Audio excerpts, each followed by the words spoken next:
Trade unions, including those representing healthcare personnel, convened a joint media briefing today. The powers concerning quarantine regulations that are vested with the Health Services Director General are being used by the government for dirty political tactics. Joseph Stalin wasn't treated similar to Fumi Hansamali. Trade union leaders and civil society leaders who stage protests are sent to the government centers. The government's stance is clear. This is suppression. We are ready to face it. If Basil Rajapaksa's swearing in can be celebrated by his party supporters, doesn't Joseph Stalin have the right to express his views relating to educational rights by maintaining social distancing? If the quarantine regulations are being enforced in this manner, the day on which the people won't accept it won't be too far away. Therefore, release them. They have been incarcerated. They haven't been subjected to quarantine. Instead, they have been incarcerated.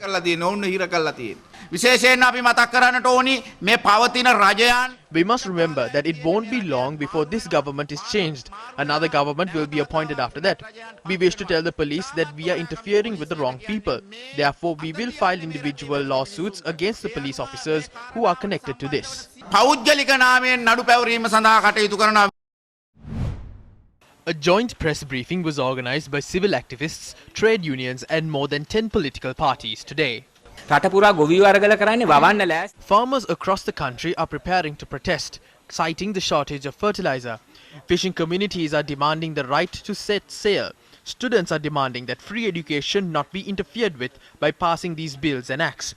Even though protests and meetings are prohibited under the quarantine law, every other despicable activity is taking place. Patients are forced to receive treatment at homes instead of hospitals or intermediary treatment centers. However, protesters are taken to hospitals and intermediary treatment centers. This is against democracy. According to Sri Lankan law, only the courts have the authority to detain a person for 14 days. How can the police detain someone who was released on bail for 14 days? How did the police get that authority? Even the medical officers of health cannot do that.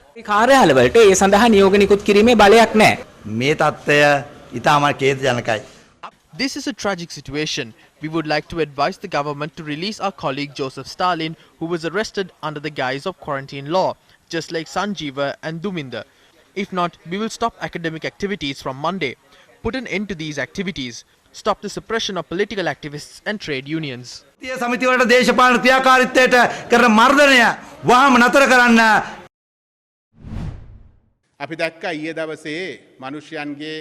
Yesterday we saw a decisive moment in a person's right to speech. The government informed us that they did that because of the quarantine law in the country. But we saw in various other places in the country there were celebrations that were held with even more people attending them. We can see that there is no truth to what has been said here. Also, we know that people across the world have a right to free speech. This freedom of speech was seriously threatened yesterday. We also saw some very untruly incidents in a manner that they treated Venerable Theros and young women. I believe that we must be ashamed of this because the entire world saw this. So I kindly request the first citizen of the country, the President, to apologize for what happened. If not, this will become a huge black mark for our country.